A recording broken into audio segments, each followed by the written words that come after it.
Hey team, welcome back to another episode of the Strength Game Podcast. I'm your host, Nick O'Brien, and this is episode 104. Strength Game is a weekly podcast dedicated to discussing all things physical culture, with the coaches, athletes, iron enthusiasts, and experts deeply embedded in the strength game on both sides of the profession, both as coaches and as competitive athletes. I want to thank everyone who has liked, shared, commented on the show, who continues to support and send us suggestions for great guests. That support allows us to continue to bring on expert guests and highlight more individuals in the strength game, just like our guest today. And I also want to thank our sponsors. Samson Equipment has been providing uncompromising quality for over 40 years. Samson products are long lasting and made of the highest quality equipment on the market. Each project is built from the ground up with the ability to customize every need. The team at Samson focuses on developing the highest quality relationships with their customers, in addition to providing them unparalleled quality in every piece of equipment bearing the Samson name. Learn more about Samson's professional weight room solutions and the Samson standard at samsonequipment.com. Also want to thank our sponsor, Cerberus Strength. Cerberus is an organization that puts the athlete first and actively works towards providing the best quality gear at an affordable price. Owned and operated by active lifters, Cerberus has quickly evolved into a global brand symbolizing quality and trust. So if you're in the market for the highest quality strength and conditioning gear and equipment, be sure to check out CerberusStrength.com and use our promo code strength_game to receive an extra 10% off your next order. And in this week's episode, I am joined by John Grundy. John is the Assistant Director of Athletic Performance at the University of Missouri. Grundy joined the staff in 2023 and directly works with the Mizzou baseball, cheer, and track and field sprinters. He spent the previous 2 years as an assistant strength conditioning coach at the University of Memphis, where he designed and implemented strength conditioning programs for the baseball, women's tennis, men's soccer, rifle, and track and field sprinters. Prior to working at Memphis, Grundy was the head strength and conditioning coach at Marymount University from 2020 to 2021, where in addition to his coaching role, he was also the chair of the school's return to sport committee. Grundy was a graduate assistant at George Washington University and held internship positions at American University, Newman University, and Liberty, along with spending 7 years in the private sector in various capacities at YMCA, Greater Wichita, and Central Virginia. He began his career at his alma mater, Randolph College, as a volunteer coach in 2014. He's also a former college lacrosse player at Randolph College and continues to train during his downtime and the college competitive season. With all said, I'm excited to have him on the show today. So with all that said, let's get in the game with Coach John Grundy.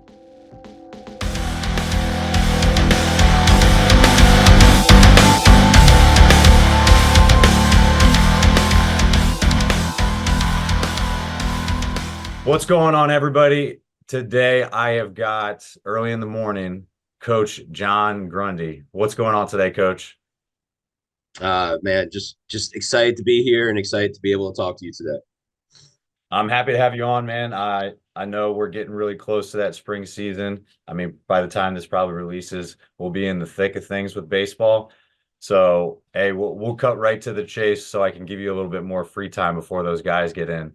How'd you really get started in the strength game? Kind of talk about your introduction to training, sports, because I know you played lacrosse as well. So, what are you kind of doing now, and where did you start? Yeah, so I played Division III lacrosse at Randolph College. That's when I really started getting into training. I was a personal trainer. That's just a little way, or easy way for me to make money when I was in college. So I started personal training then. After college, I had to make a decision. I did an internship at Liberty University with their football program under Bill Gillespie. Coach Gillespie was great, really enjoyed it. But I had to make a decision whether I needed to provide for my family. I was a young father at the time when I graduated college, or try to chase the strength conditioning dream. I decided to provide for my family, so I went to the private sector. working up the ladder at the YMCA, started my own speed and agility program. Um, did that for about 4 years. Then I started interning at Newman University. It's a D2 school out in Wichita, Kansas. When I was interning there under Coach Blackburn, it kind of reignited the fire to get into college strength conditioning. So I decided to go back to school, be a GA at George Washington University, and I've sprung that into jobs at Marymount, Memphis, and now here at Mizzou. So it's kind of a non-traditional path in terms of my career. In terms of me athletically, I went from that lacrosse athlete to more. I do a lot of Olympic lifting. I've been Olympic lifting since I was 16. Um, Never really competed, but I do a lot of Olympic lifting, and then I do a lot of corrective exercise. I'm getting a little bit older, so the aches and pains are starting to wear on me a little bit. So usually 3 days a week I'll do some sort of Olympic lifting program, and then twice a week it's more corrective exercise, similar to what we do with our baseball guys, because it helps me to feel good on a daily basis. Awesome. Yeah, it's interesting. Like I played lacrosse at Salisbury University, so I like I know kind of that transition, the differences between lacrosse and like baseball.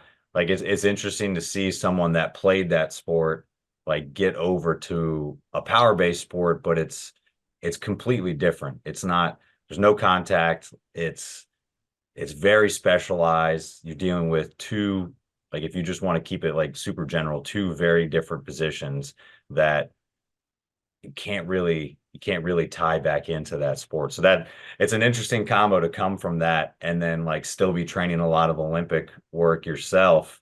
And I'd assume you don't use every single derivative or every variation with Olympic lifting with your baseball guys, or am I wrong? No, you're right. I really actually don't really use any of the Olympic derivatives with the baseball guys. We do a lot of trap bar jumps in a different progression that's similar to that. So we use a lot more trap bar work than we do the Olympic derivatives. I really only use the Olympic derivatives with the sprinters I work with. Um, Kind of scratches my itch, but it kind of works a little bit better with how we want to structure their program and what we're trying to get out of them. Kind of what you said, like I grew up, I didn't play baseball. I wasn't good at it. I tried it when I was real little, and because I was terrible at it, I started playing lacrosse. I didn't have the patience for the game either. It's a game you gotta have a lot of patience, and you gotta be okay with failure and all that. Not that lacrosse doesn't have that. It's just the next play comes so quick you don't have time to really worry about everything that just happened. Baseball's a lot slower of a play, so it might be a while before you get to make up for a mistake. And so for me, lacrosse was the better sport to play. But as I've gotten older, I actually realized baseball for me is a time that I don't necessarily I don't want to use the word relax, but watching a baseball game isn't as stressful as watching a lacrosse game because you realize it's a long game. Specifically as a strength coach, I don't play much of a factor in game. But you realize it's a long game. You realize there's a lot of opportunities still ahead of you. Where lacrosse, it feels like every single play is going to decide the outcome of the game, just because of the fast paced nature. And so I think that's why, like as I've gotten into coaching, um, I'm able to kind of sit back and dissect the game a little bit more and watch the movements a little bit more and all that in baseball than I would because I think lacrosse I get too caught up in the actual game and not really realize how I could help the student athletes get better. Right. Yeah, it's interesting. Like as strength coaches, you can't really do too much like during the game, especially for baseball because of like everything you noted. But that's why like you're almost like preparing them for practice because practice is so much elevated. I like almost attribute it to like soccer goalkeepers too, because like if you've ever watched like a high level like goalkeepers like training session, it's unreal. Like the amount of work that they have to do just to go into a game and walk around and like shift plays and talk and maybe make three to six saves. That's about it. And like you make 3 to 6 saves just like in the first 5 seconds of practice. It's and baseball is the same way. I can't imagine how many like actually hacks in the cage you're taking, then live BP, and then actually like a sim game, maybe just in a day or like a couple days of a weekend play. only to get 3 at bats for the game. It's such a different feel. Absolutely. No, and the conversation I had with Coach Will Franco, who's up at Boston College, conversation I had with him before was he said in baseball we prepare for practice because we prepare for practice, they'll be prepare for games, and I think that's a great way to look at it specifically with that sport. It is. It's you're going to take a lot more swings. You're going to take a lot more ground balls. We did a drill just this fall. I think guys took 100 ground balls in like 15 minutes. You don't take 100 ground balls in potentially in the course of a season for one player in game. So it's that repetition, that practice, and all that, and so we have to prepare the athletes for that. And then it's also like I think it's a unique sport where you're preparing athletes at practice, but no, like the positions are so separate. Like catchers are over here doing this, the pitchers are in the pen doing that, infielders are doing this, outfielders are doing that. Where team practice is the only time they ever really come together is when we're doing like PFPs or sim games, right? Playing lacrosse, I was a face-off guy, so sometimes I was separate. But most of the time, every drill we did, we were together, right? Maybe defense is doing something, offense is doing something for like 10 minutes. But most of the time, we were together. And so I think even the culture building is different when you're working with baseball and all that, because the weight room is the one time you could truly, if you do lift position players and pitchers together at any point in the year, that's the one time they're actually together and they're working together. Because outside of a game, just because of the fact that everything's so separate because of what you need to accomplish and how hard it is to integrate pitchers when we're worried about throw counts and all that. Yeah, that's a great point. I think a lot of people that maybe haven't been involved or seen the weight room for baseball, when you think about those sports, football is very different too. Like it's easy to split up offense, defense, but there's so many guys too. Like it's not feasible to get everybody together. But baseball was super unique. I remember stepping in when I was at Fresno State, and it wasn't like from the it wasn't really from the culture of the coaches or anything. I think just how different they were being trained, whether it be on the field or in the weight room, or having kind of two separate strength coaches in a sense. Like all this one guy will take pitchers, one guy will take position players. There was like a built up animosity like between the two, even though they would train at the same time, which was kind of wild. And that was like one of the biggest things that I tried to get rid of right away. And it's a hard thing to do now, like in my current position, because our facility is not big enough to have the team all together all the time. And even just one day a week, it's like you really have to be very meticulous how you want to piece this together. But it's super important to kind of keep that tight knit group together because it's a team game. Have you ever had to deal with that like at any place where you kind of seen that separation, maybe not even in baseball or any other sports where you kind of see that the culture, maybe the nature of the sport is a little bit separate than the culture that you're trying to create for a team atmosphere? Yeah, absolutely. Similar at Marymount, we had 5 racks and a small little weight room, and we had a 50-person roster specifically for baseball. Division 3, there's no roster limit. We had a JV team, so it was like 56 guys. We didn't train as a team, and I think where that worked out was they did a lot of work in our rec room, our kind of like auxiliary gym. That's where their batting cages were. So they did a lot of work together in there. Like pitchers would do different mobility and correctives while guys were hidden. They were together. And then we played off campus. So they would have to travel together. So they have a 15-20 minute bus ride to practice. So I think that situation we lucked out with that. But when you're talking about where the cultures don't match, I've been in those situations too, right? Where it seems like there's a divide. I think as coaches, we have to remember the best thing we can do is put athletes in the situations to build culture, but we can't build culture for them. So that's something that I've tried to take into account. Where trying to put athletes in that situation, but ultimately, I do think if it's not player driven, and especially with the athletes today, culture is going to have a hard time really developing to its full extent. Yeah, it's that's a great point too, because it's you want it to be like player led, but like coach driven in some Yep. way. And you're almost leading a horse to water. You're kind of giving them all the resources and tools and everything and giving them the opportunity. And some players might take that as, well, you're limiting what I'm able to do, or like you're kind of like putting me in a really hard structure for me to do stuff outside of it. But really, most coaches are really just trying to keep guys around each other as much as possible. And like due to NCAA rules and stuff, like you're kind of limited in what you're able to do in a coaching capacity all the time. So there's got to be more ways that you can do and things you can do to actually keep that culture alive and let the guys like bond outside of just like playing or just only being on the field together. Like being at a higher level of baseball, like in SEC, like the resources are a little bit different. Like you're on the road with them. Like how does it kind of differ for you now, like in that kind of culture building process? Have you guys found any ways so far? I know you've only been there for a little bit of time to like actually kind of find pockets of time or things to do that you can actually kind of set up opportunities for them to compete and like build that culture together as a team.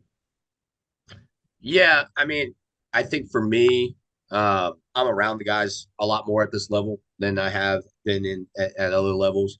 I think Memphis, I was around the guys a pretty good amount too.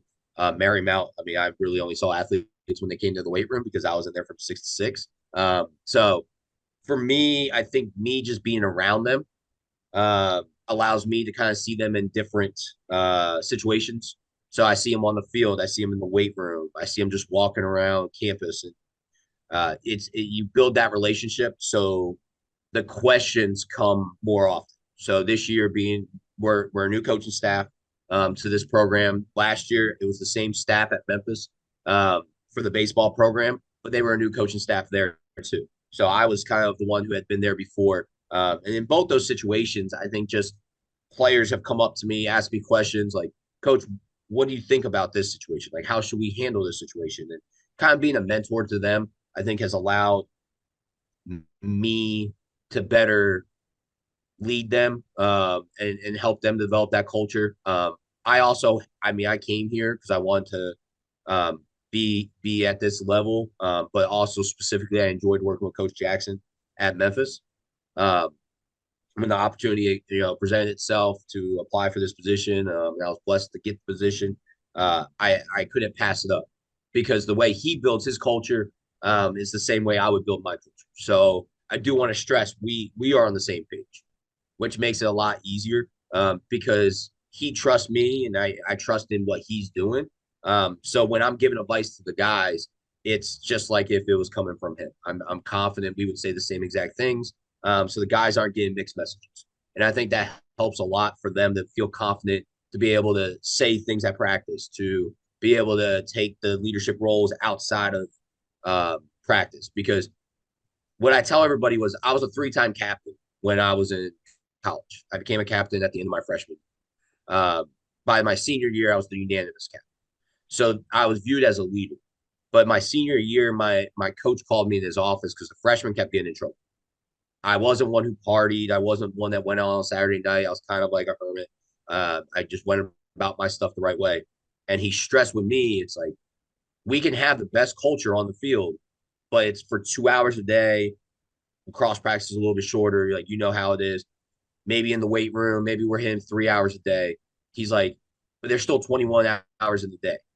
So if you're not around the guys for the other 21 hours, how are you leading those guys? And so that was kind of eye-opening to me because he's 100% right. Uh, you have to build the relationship because most of the time they're not going to be in front of you. So whether we're coaches or players or any of that, it's like just being able to listen, understand them, and help and build those relationships so they'll come in and ask those questions. Yeah, it's a good point too, because like I think a lot of athletes will, well, not a lot of them, but some of them will try to just turn it on for practice and then let a lot of things suffer. And you might get the best player in the world, but can't even be eligible or is having off the field issues and things like that. So That's a great point. It's hard to put it on one person as a unanimous captain to like kind of rein everybody in or like have them understand it. But I mean, if you have the respect of the team and you're a mentor and you're kind of you're a leader in that point in time, they're going to listen to what you say. They might not everybody's going to change their stripes, but like that's a good point that like it translates over. And that's another reason why coaches want to build that culture and have the athletes around each other, not when it's just at practice time, not just when they're in the weight room, because they see that if you're doing well in one avenue, chances are you're probably doing well in another, or you're doing well enough in a one certain place and you could be a lot better if you would improve something else. So that's a great point. I wanted to kind of circle back a little bit and touch on your chance, like you going out of college and going to the private sector. Like obviously, like you made a personal like and financial decision as well, like to support your family. But there's got to be a lot of good things that came out of like that coaching, like in the private sector. And from that too, you've been at Division 3 level, Division 2 level as well. So like there's a lot you learn like across the spectrum. So what was like the most valuable thing that you probably think you took away from that private sector experience that now like looking back, it affects you still today as a coach? Absolutely. Private sector experience just gave me a lot of opportunity to coach and coach a variety of people. And I think that makes it a lot easier when now I've narrowed my focus to just a few teams and a few athletes and a few sports because I feel very comfortable to handle the chaos. I mean, you know how it is. Like we get curveballs thrown at us every single day. You know, you have an athlete that comes in with an injury you've never worked with, right? Or you know somebody just got hurt 5 minutes ago. Now you got to make an adjustment to a program, or practice ran over. Now you got to push everything in the 50 minutes. And I was always very comfortable in those situations, and I still am. And I think the private sector really helps with that because for me, like one athlete to the next, you know, maybe I'm coaching like 5 straight hours, but I'm working with 5 different people. And you know, me, I worked with people from as young as 10 to as old as 75. So what I was doing with one individual, I wasn't necessarily doing with another. I wasn't just the speed and agility. I did start my own speed and agility program, but you know, I worked with a variety of athletes and clients that maybe were a little bit older. So how I traditionally would train, I had to make adjustments because we're talking about people that are maybe dealing with long-term injuries or um, you know different ailments that we have to work around. So for me, I think I took that away. It gave me a lot of coaching opportunities. So when I got my opportunity at George Washington, coaching wasn't an issue, right? Some young GAs, you get out in front of a team and you're like, I don't really know how to make this adjustment on the fly, and like you need a lot of guidance there. For me, it was natural, and I think I can attest for a lot of coaches. If you can get past that hurdle, then you can really start integrating yourself into the team and being in front of the team. Other things I learned was just how to be humble. Coming out of college, I thought I was the smartest individual in the room. I thought I knew everything, and I think I learned over my time in the private sector how to be humble. Because for me, I think that's the tough thing. My generation and maybe the generation that's younger than me, we tend to think, all right, we come out of college, we should be making 60, 70K a year. We should have the best job on the market. I could walk in and be a head strength coach tomorrow. And in reality, like we need to be humble enough to realize when the opportunity presents itself, perfect. But we can always grow. We can always get better.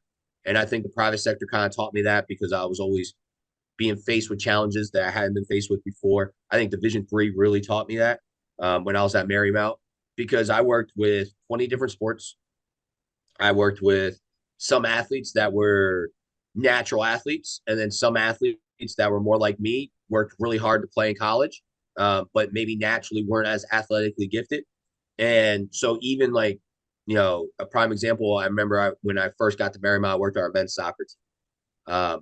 It took me maybe 2 weeks to teach some of them how to hinge, and it took me maybe 2 seconds to teach others how to hinge.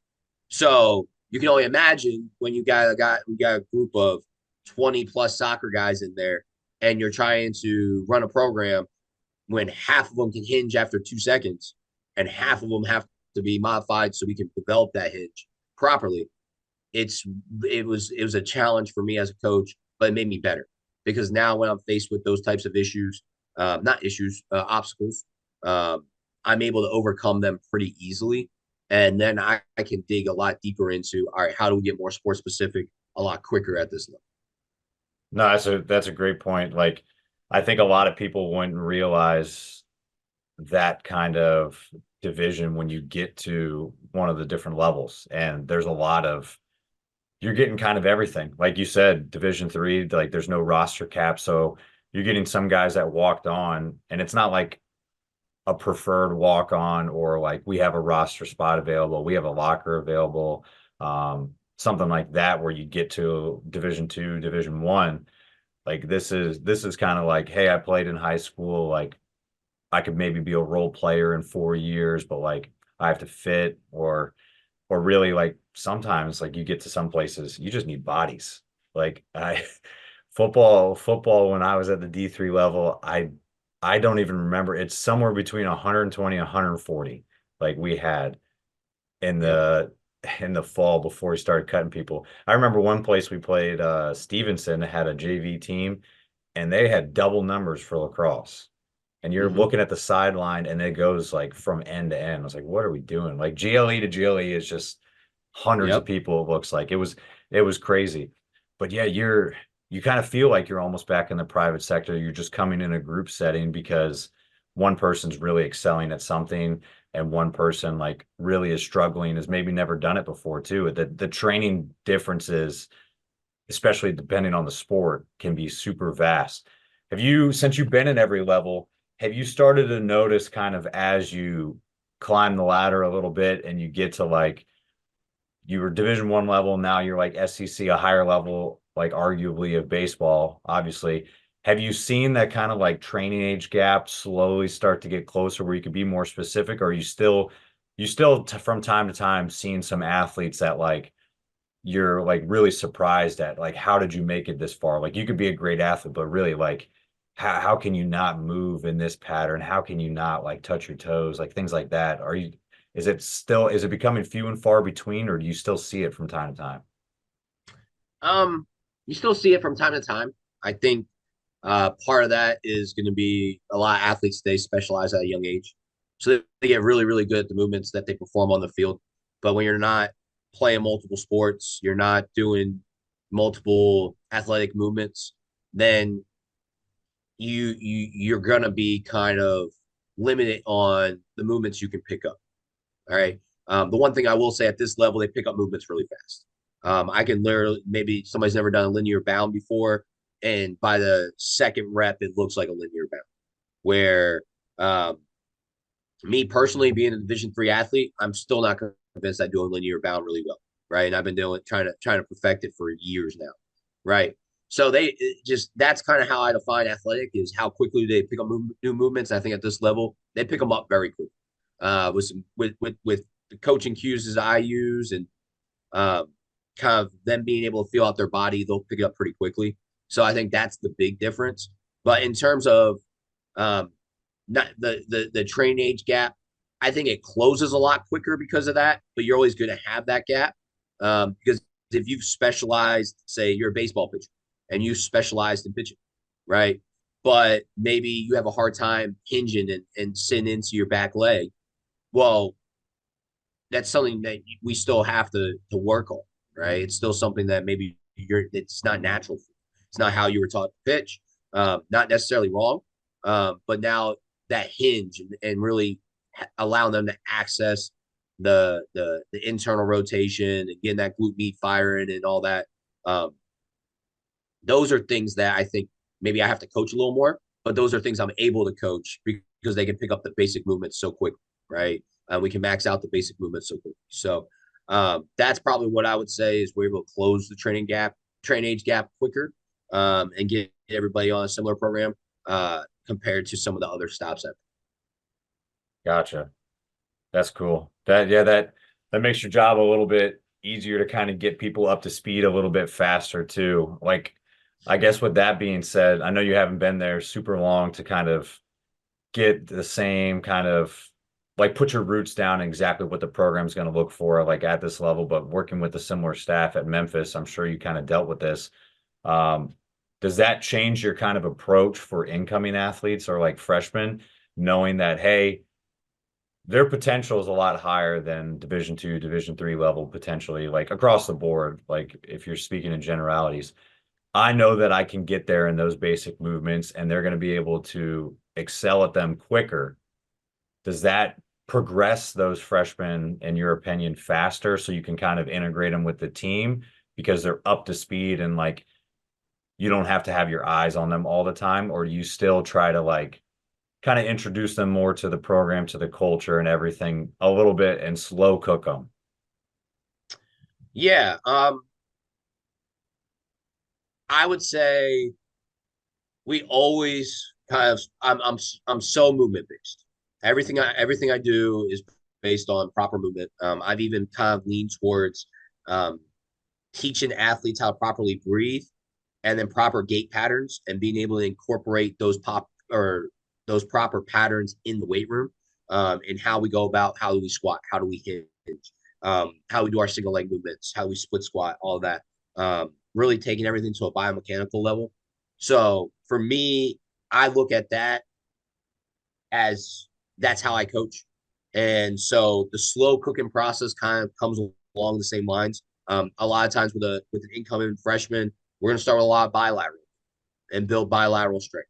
And then once we get that, we use fourth place testing, uh, determine whether strength. We do mid thigh pull, and then we do a push up, plyo push up test as well to determine are we there where we want to be upper body strength wise and lower body strength wise. Once we hit the thresholds that we want to hit, then that's when we might start changing the focus to single leg strength.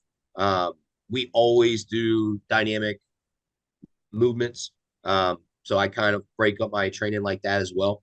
So, but eventually that needs to be our goal too. Get them more powerful, get them faster, stronger, all of that. Um, so with the incoming athletes, yes, we tend to put that emphasis when they come here in the summer. They usually come here in July. We're putting the emphasis on moving.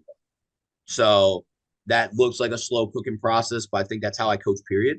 I would do the same thing with a senior. I do the same thing with a junior. I do the same thing with a sophomore. Just whatever exercise they might be doing is different, right? If we need to build strength in somebody, maybe we're doing a rear foot elevated split squat. If they need to build more hip mobility, maybe I'm doing a front foot elevated split squat. Still doing a split squat with both, but it's looking at our athlete and what they need to accomplish with that. But regardless, with all of our incoming freshmen, the big difference at this level, I have 3 years with them because then they're draft eligible. So I have 3 years with them to get them where they need to be because their goal is to play pro ball, right? Division III, if we got somebody drafted, it was a miracle, right? Memphis, we had a couple guys drafted last year, well deserving. But at this level, everybody comes in expecting to be drafted. There's no ifs, fans, or buts about it. The ultimate goal is to play pro ball. I think Memphis was very similar, but I think at this level, you're recruited to the SEC level because you think there's baseball after college. And so for all of them, I got 3 years to get where I want compared to other stops I've been. I had 4, maybe 5. Now I might have 4 or 5, but you have to view it as 3 because you want to put them in the best position to be able to be physically able to perform when they're drafted. So that's probably a big difference for me, is looking at my programming. How do we get them to be the best athlete they can be in 3 years compared to 4? If it doesn't work out, you adjust, and you build that out in the 4 or 5 years. But our goal is to get them physically ready in 3. Yeah, that's super interesting because that's a different type of mindset as a coach at that level to understand like, hey, you're not the top level. And the majority of the guys like the dreams are actually legit. Their work ethic and their talent matches that, and they might all be gone within 3 years. It's hard to you can't really say that at a lot of places. Like football is completely different when it comes to that too, like whether or not you declare for the draft and like arguably it's probably better to stand longer. Baseball, you're leaving soon. Most other sports, unless you're at a really high level, the vast majority of your team like has already reached the highest level they're going to ever compete in. You might get like a couple people, like maybe one or two on each team, maybe a handful that get like my lacrosse guys would get drafted, like, but it's not a big league. It's not like it's not going to feed your family forever, like to go play there.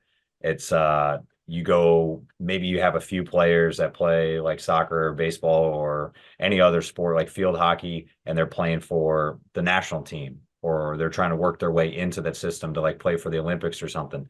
But to have a full roster that comes in is like, yeah, like three and done is a very big possibility. Like, does that you already talked about it, like kind of changes your mindset and the thoughts like of how to get them there to prepare them for programming. But what does it kind of look like too? Like year 3, 4, and 5, maybe if guys have a COVID year or they redshirt a year, like what does that kind of program start to look like too? Because that dream is probably still relatable and it's still probably within their grasp, but maybe they just didn't fall on the right stock that year. Maybe they were injured or they just didn't like where they finished and they wanted to finish their like senior season out. Like how does it shift, or is it really just kind of fine tuning what you were doing leading up to that point?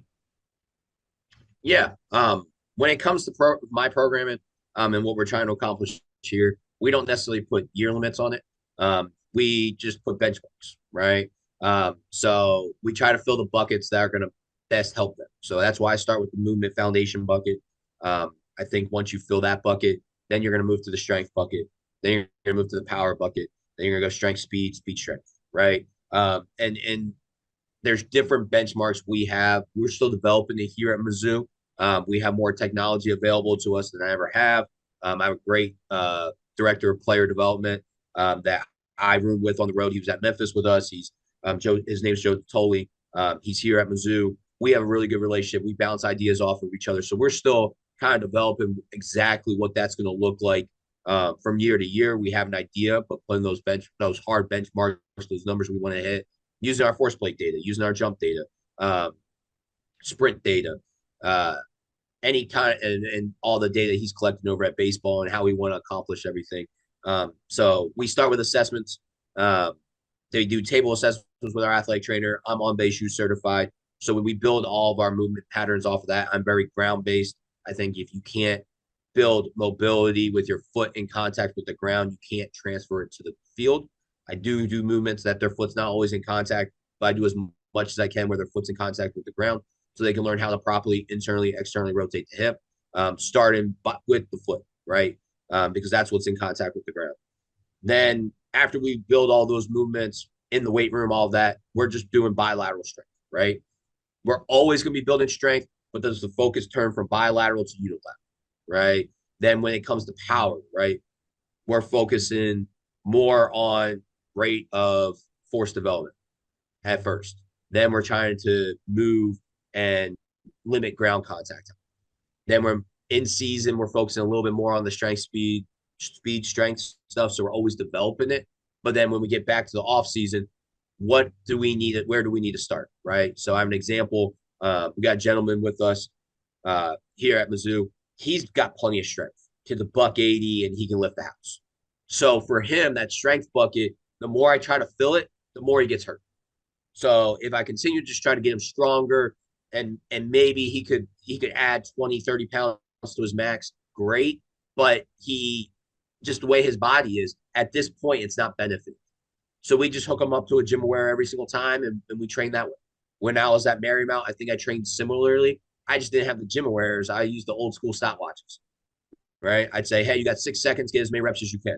Not the most ideal way to do it, but at least got moving fast, right? So for me, that's something that's probably changed a little bit.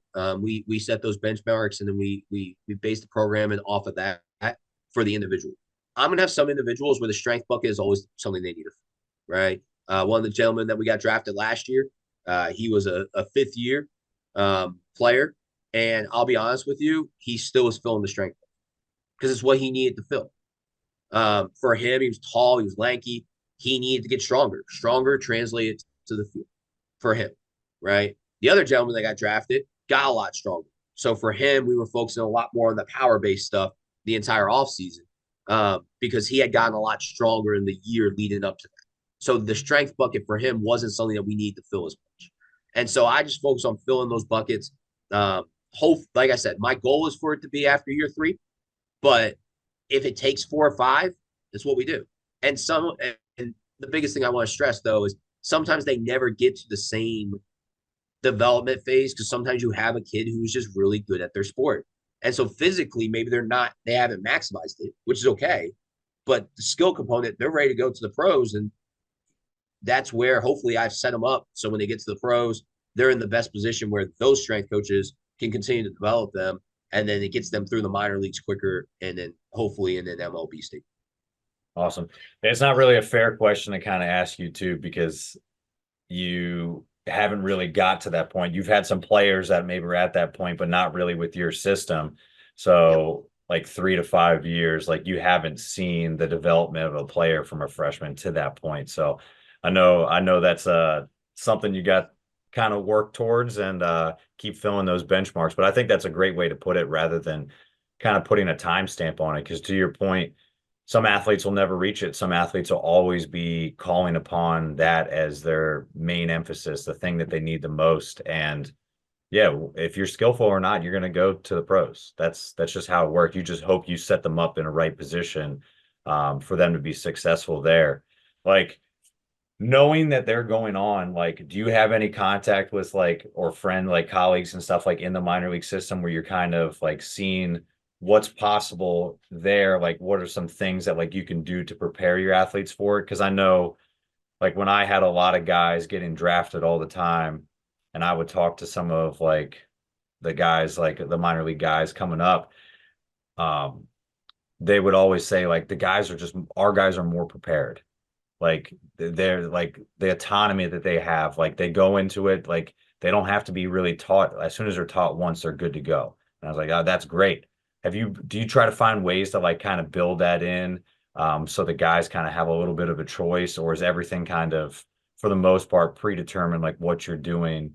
Like, hey, we're doing recovery at this time, but you get a choice.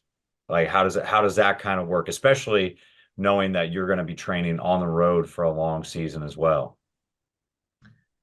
Yeah, I think it's important that the athletes learn autonomy because specifically at our level, I mean, right now we're about to go into our season and we just sent them home for 5 weeks.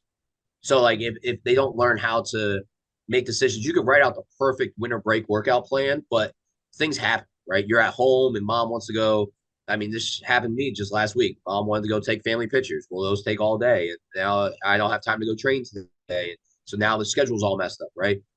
You're no longer in the vacuum of the college spec or sector, right? Same thing when we travel, right? Plane got delayed or bus broke down or something like that throws up the whole next day. So for us, I spend a lot of time building the relationships, but also trying to get our athletes to understand why I do what I do.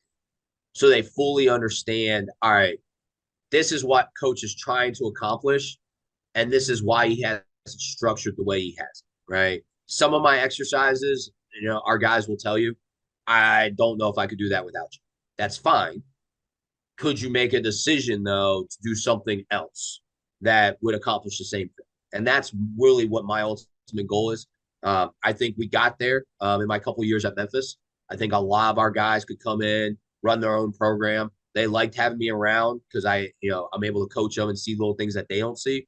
But we really were able to develop over winter break, summer break, and didn't have any issues. It's not like we were starting from ground zero every single time, right? I can't really speak here at Mizzou yet because I've only been here for the fall semester.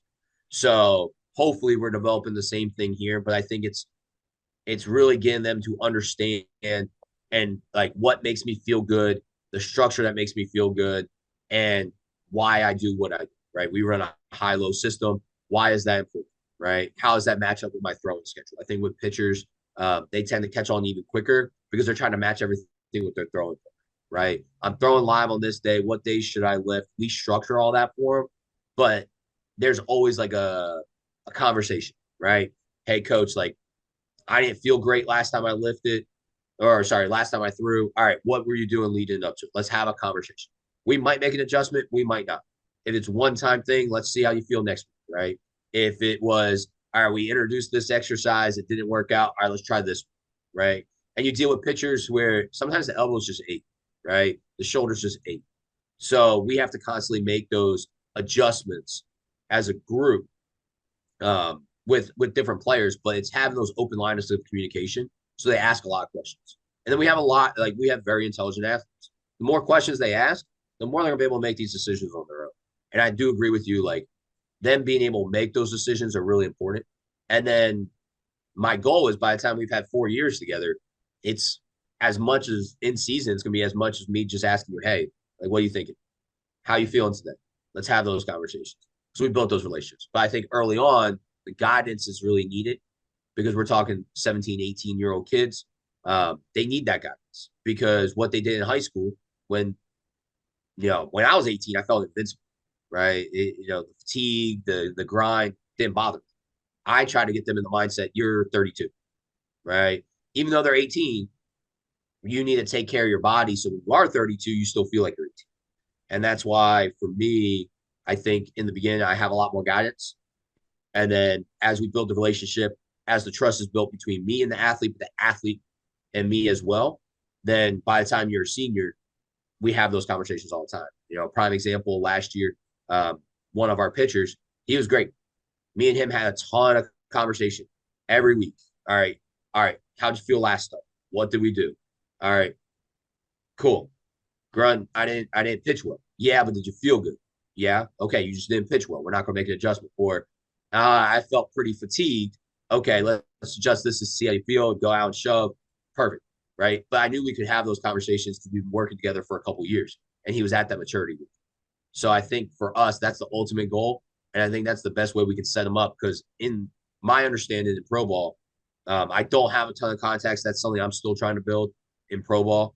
But my understanding is they adjust a lot more to each individual, right? What they need to accomplish, what they need to do from a developmental standpoint, because you're dealing with guys that are 10 years in age gaps, right? We don't deal with that at the college level. So for me, them being able to have the open, honest conversations, I think is the most important than them necessarily having to be able to make those quick switches on their own. Yeah, I think that's great too, because that's what it really comes down to, like when you're trying to, as a strength coach, and like for baseball specifically, you're trying to impact like their next performance. There's not a lot of practice time that you actually get to do between now and then, but especially with pitchers, like their rotation and like when they're going to go live next, when they're going to see live batters again. So you can kind of prepare them training wise, because that becomes more important, because practice is you're playing more than you're practicing at that point. But that pitcher isn't going to be involved in all the plays if he's starting all the, like on a specific rotation. So it's great to have like those conversations and really dial in exactly what they're doing, and they need to be confident in like with the program they're doing. But like that's a unique conversation that you're only having with pitchers, like the one you like shared, because at one point he was trying to associate training with a bad performance, and you had to like kind of talk him off the ledge, like, hey, it's a bad day. It wasn't anything to do like specifically with the training that like led to it. It's just a bad performance. You can't assume that the results are because of what led up to that point. Sometimes it just falls that way. But I like what you're saying, like building that relationship in the beginning, like starting to figure out like how an athlete ticks. And then later on, like as soon as that trust is built, both sides, because it needs to go both ways with athlete and coach, there's more player input into what is actually happening within their program. And you can make those tweaks. Because I think if you give it to them too early, they take advantage of it if it's not going their way, or they do what they want. There needs to be at least some structure set in place, and then you have to kind of sell it a little bit and convince them that this is the right thing for you. And then once both parties kind of agree, you can start making those tweaks. So That's great. There's a lot of psychology, it feels like, in baseball strength conditioning. Oh, absolutely. Absolutely. And it's the same thing. Like baseball is the type of sport that those athletes are probably more hyper aware, specifically pitchers, of their bodies more than any other athletes I've ever worked around, right? Because their entire like future hinges on one arm, one elbow, right? One shoulder. And so they want to make sure that they don't blow it out, right? Because that type of injury might be hard for them to come back from.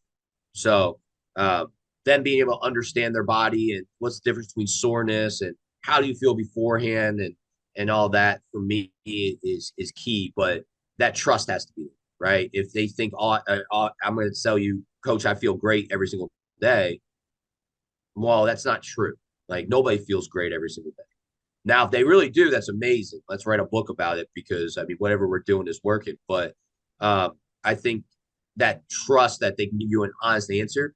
A prime example, like last year, I worked with a pitcher at Memphis, and every day I walk up to the guys, "How you feeling?" Right? I don't ask how are you doing or those. I specifically ask how are you feeling because I want to know how is their body feeling. Um, got up to him and he goes, "Oh, I feel great." Not coach, I just lied to you. I don't know why I said that. I feel like absolute crap. But like that's a relationship we had built. He has always told his coaches, I feel great because he doesn't want to be held out. He wants to practice. He wants to lift, all that. And it's like, okay, we'll make a quick adjustment today because if you're telling me you feel like crap, like you're probably really feeling like crap. And so to understand that. And then you have the athlete that's going to tell you every single day there's something wrong, which is okay. But then you can distinguish, all right, let's ask more questions. Let's try to get to the root cause of it. Do we really need to train anything or change anything with training? Or is it just there's always going to be something that aches or something with that athlete? That's okay. But we're not going to just train him for it because I don't think it's one of those things that's going to necessarily impact their next start. And for me, I think the same thing. It's even harder with position players because they're built more like a grind it out, aches and pains. None of that matters. Like we're gonna grind it out. They kind of have that rough mentality. But then you get to the point where they can't swing a baseball bat because their oblique is shot. You can't. You get to the point that their back's so tight, hips are so tight that they have to alter their swing just to feel comfortable, right? Well, at this level, you have to alter your swing. You're an easy out. Like no matter how good you are, you're an easy out, right? Or hamstrings are so tight, so you're pulling up. Well, that's the difference between getting on and getting a double or any of that, right? Or you have to make such a quick decision if you're worried about protecting your back or protecting this. Um, we can't go about it. So we actually even incorporate recovery with our position guys specifically on the weekends. So they'll do recovery sessions with our athletic trainers on the weekends because we need them to make sure that they stay healthy. But that's where they can have the open conversations. This hurts, right? Or this doesn't feel right. So the nicks and knacks we can nip in the butt before they become a huge issue that by game 50 we're holding them together with tape, right? So because I think pitchers are always pretty honest with how they feel because they're aware one wrong pitch could blow out their elbow. Hitters, I think, are more built, we're going to rub some dirt on it and keep going. But then they get the injuries that over time just become a big problem. But we nipped them in the butt we early, then we wouldn't have the issues. Because I think we always think about load management on the arm, but we don't think about load management with swings. And just like anything else, you keep doing the same motion over and over again on one side of your body, an injury is going to happen, right? Compensations are going to happen because fatigue's going to set in or overdevelopment to one side or things like that. So I think what I found is those conversations that trust is maybe even more important with a position player compared to a pitcher. Yeah, that's interesting to kind of think about too, because yeah, load management for swings, it's got to be astronomical, even versus like pitching, throwing at all. Like there's probably no comparison between the two. And knowing what I've seen for a lot of college players, not doing a lot of warm-ups before they take like it's just, oh, here's a couple dry swings and then that'll get me going. And then all right, let's turn up the machine. It's like what? It doesn't make any sense. Like why would you do that? Pitchers go through an entire protocol. Just there's so many things that you could take away from the other group that would like if just touching on it a little bit would definitely benefit the other. Like pitchers sometimes, not all of them, but can do with rubbing some dirt in it and kind of getting a little bit tougher and not being so analytical all the time. And sometimes you just got to do hard work. And then position players, yeah, you're right. Like understanding their body a little bit more and realizing that like it's a 54 plus game season. If you're trying to play late into June, like you're going to need to make sure that you're ready to handle that. Like weekend series, long road trips, like training on the road. There's a lot of stuff that goes into it that is very different. And you got to be prepared for it in some way. So kind of touching on a little bit of the on the road stuff. How like I know what you're on the road with all the players and everything, but how do you kind of stay involved in training? Like, are you Olympic lifting on the road? Like, what are you doing to kind of like stay active, lead by example, but also like just manage stress and do stuff while you're traveling with these guys? Yeah, so I don't do a ton of Olympic lifting on the road. I try to knock out my workouts. If we're gonna go on the road one week, I try to get in maybe 2 Olympic sessions before I go on the road. When I go on the road, it's a lot of corrective exercise. It's what I can do in a hotel gym. If we're lucky and we go to a place that I can go hit up the local gym, get a day pass, I'm gonna do that. But we might only have time to do that on like a Friday. We play at night, knock out breakfast in the morning, go get a lift in. Some of the hotels we stay at, I'm not gonna lie, are pretty good setups. But I do a lot more like unilateral work, like single leg squats, single leg RDLs. I'll throw some hip correctives in there. Like I said, I use that more as my time to brainstorm. In season, I'm not going to incorporate a lot of things I've never tried before. But the next phase after in season is off season. And that's when I incorporate all the new stuff, right? So that's where I'll start playing around with things.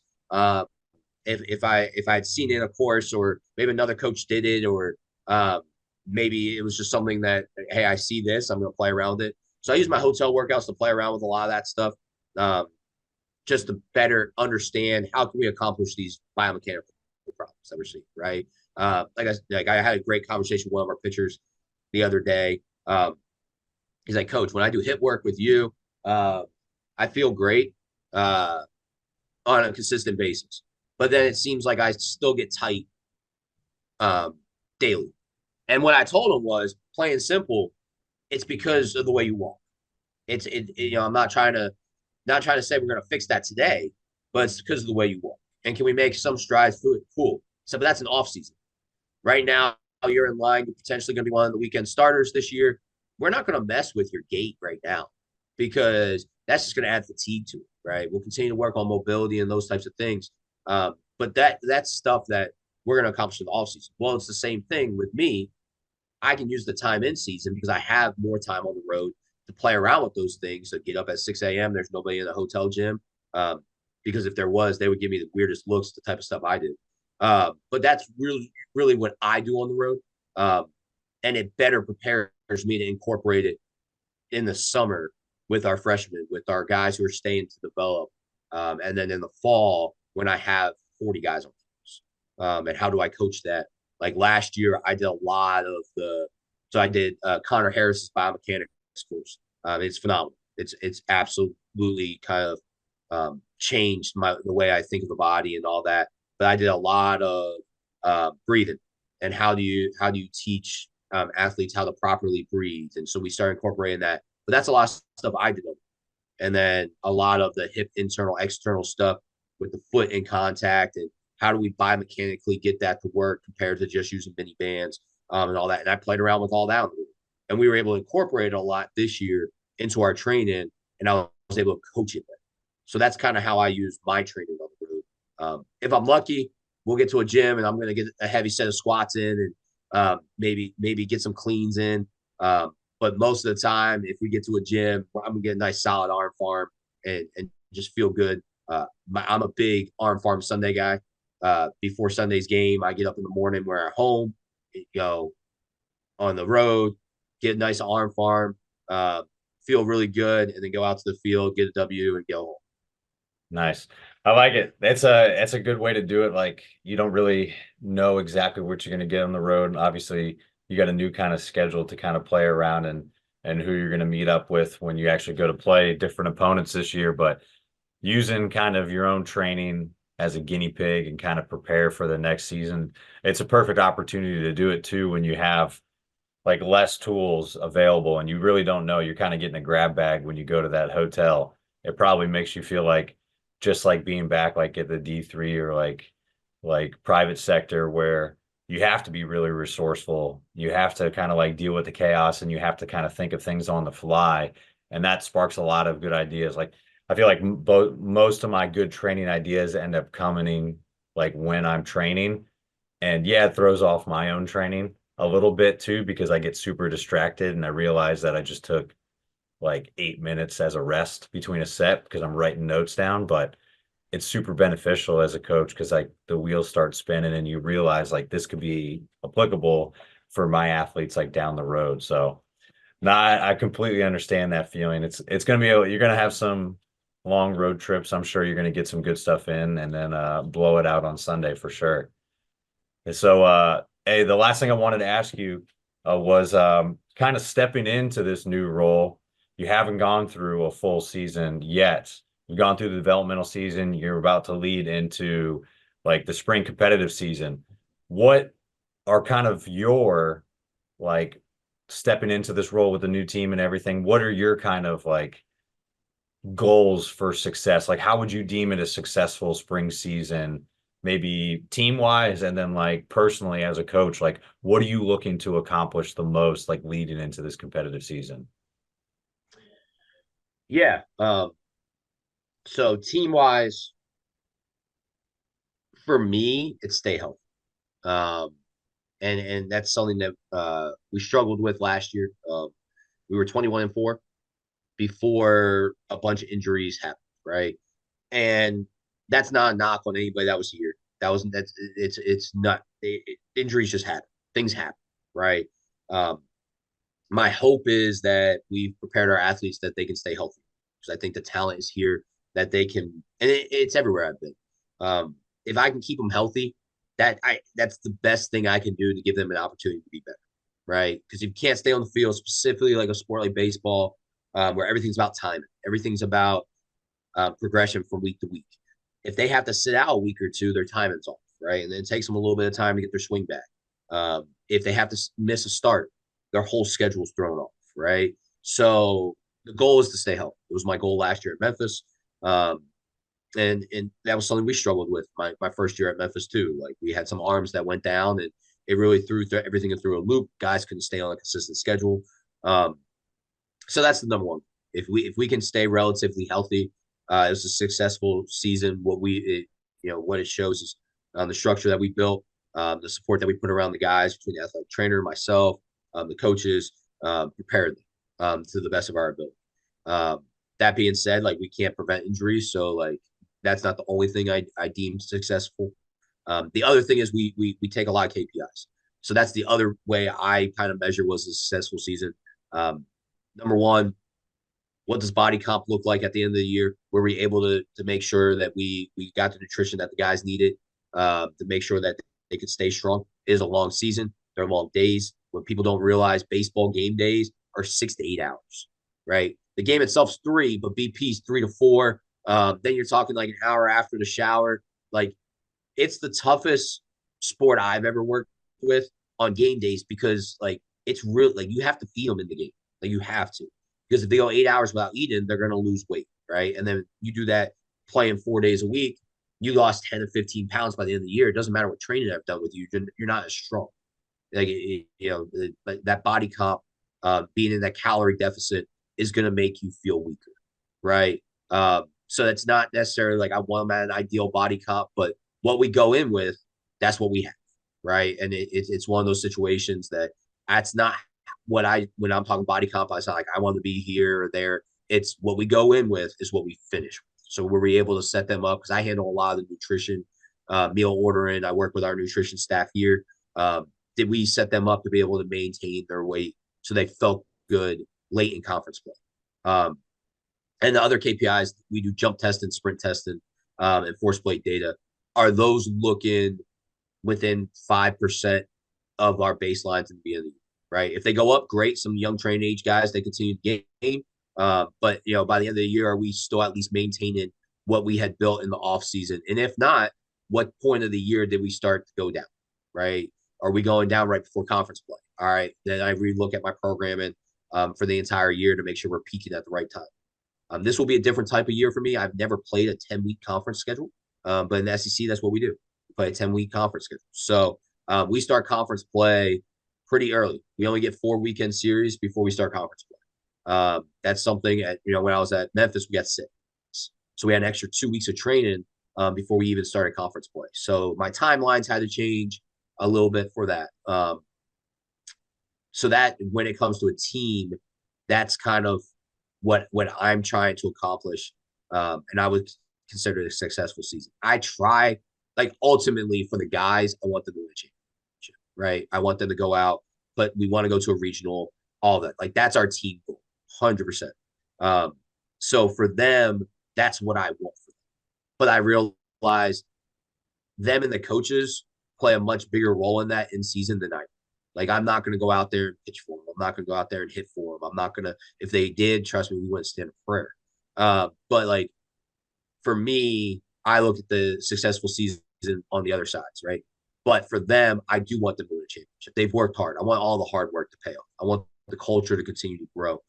We're going to lose games, right? Do they start getting torn apart, and start divided amongst themselves, or do they come together, right? I'm a big Philadelphia Eagles fan. Well, look what's happened, right? Last year, everything was hunky dory. Went to a Super Bowl. This year, they've lost 4 or 5, and they're falling apart. What does the culture look like when you've actually hit some adversity, right? And so with them, that's kind of what I'm looking for, because over time, if the culture survives, the wins will come.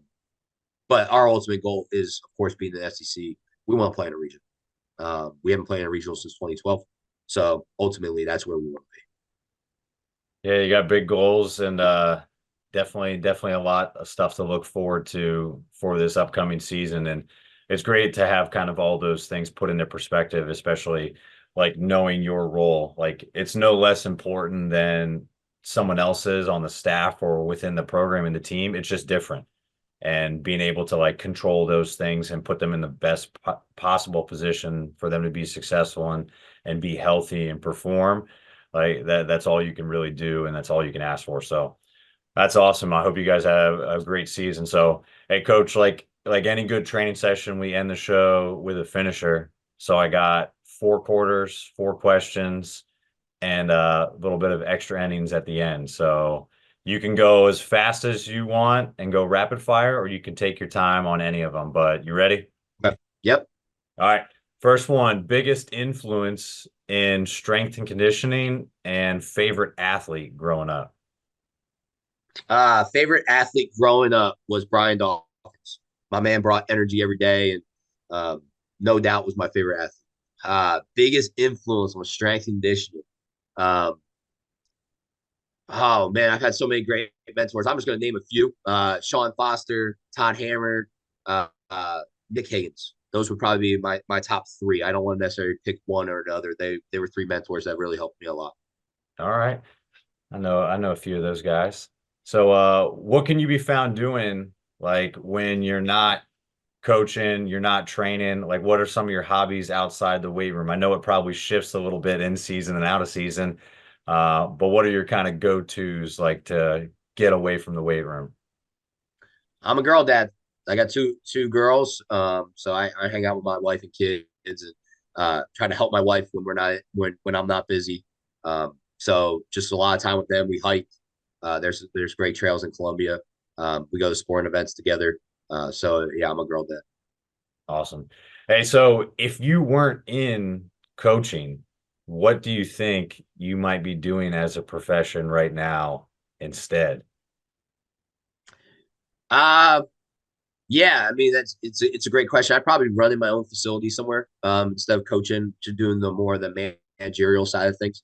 That's something that that I've done in the past and that I enjoyed. But I enjoy coaching more. So that's why I'm here. Yeah, of course. Hey, so setting up an ideal training day for yourself, what are you listening to, and what is your go-to meal after that session? Yeah, so I'm listening to silence. I don't like music. I don't want to when I'm lifting. I don't want to play music. So unless I'm lifting with somebody else that wants the music on, I want silence. Go to meal afterwards. Well, I'm an early training guy, so just your big hearty breakfast. Get some eggs, get some bacon, get a Greek yogurt. That's probably my go-to meal. Maybe some hash browns. That's usually what I'll get afterwards because I'm a bright early. I mean, I got you up bright and early this morning too. Appreciate you getting up and talking to me. But yeah, I'm an early morning guy. If I can train at 5:30, 6 o'clock in the morning, that's ideal. All right, all right. Hey, so last one I got for you. What is your favorite part of actually coaching? When the light bulb goes off, when the athlete like fully understands why you're doing stuff, that's my favorite part because that means we've done what we set out to do. Um, it's being them just being like, wow, never thought of it that way, right? That's my favorite part is when I get to see that in athletes because that's a piece that there were multiple times in my life that coaches did that for me. So it's definitely when that happens. Yeah, when that kind of like clicks and they're like completely bought in at that point in time, it's a pretty cool feeling because like you're like, all right, we got you. We got to this point, and it clicks for everybody differently and at different times, but it definitely is a very unique feeling. It's satisfying to be able to get to that point where like, oh, we finally kind of understand each other. I appreciate it, coach. So, hey, I appreciate you coming on today, John. For anybody that's got any follow-up questions, want to reach out to you, kind of follow your journey in the team this season, where can they get a hold of you? Yeah, absolutely. They can reach out to me on Instagram at John Grundy 16, or they can shoot me an email to my Missouri email, jgnn8 at missouri.edu. Those are probably the easiest ways. I'd give them my cell phone number, but I got two cell phones, so I don't always have it on me. Depends on where I'm at. So yeah, reach out any way I can help. I'm always willing to help because other coaches sacrifice time to develop me. I'm always willing to do the same. Awesome, man. Well, like I said, thanks again for coming on today, and good luck with your first season with Mizzou. I hope you guys do well and you enjoy it a little bit out there. So we'll talk soon, Coach. Appreciate you. That's it for this episode of The Strength Game. Thank you again to this week's guest and to our sponsors. Be sure to connect and keep up with our guests at the links in the description below. Remember to subscribe to us on Apple and Google Podcasts, Spotify, or your favorite podcast provider to stay up to date on all future episodes. Also, check us out on YouTube and CoachO'Brien.com, where you can find all the video versions of these episodes, as well as show notes, episode schedule, and much more. Comments, ratings, and reviews are always welcome and appreciated. Thanks again for tuning in, and be sure to join us next week for another great episode of The Strength Game.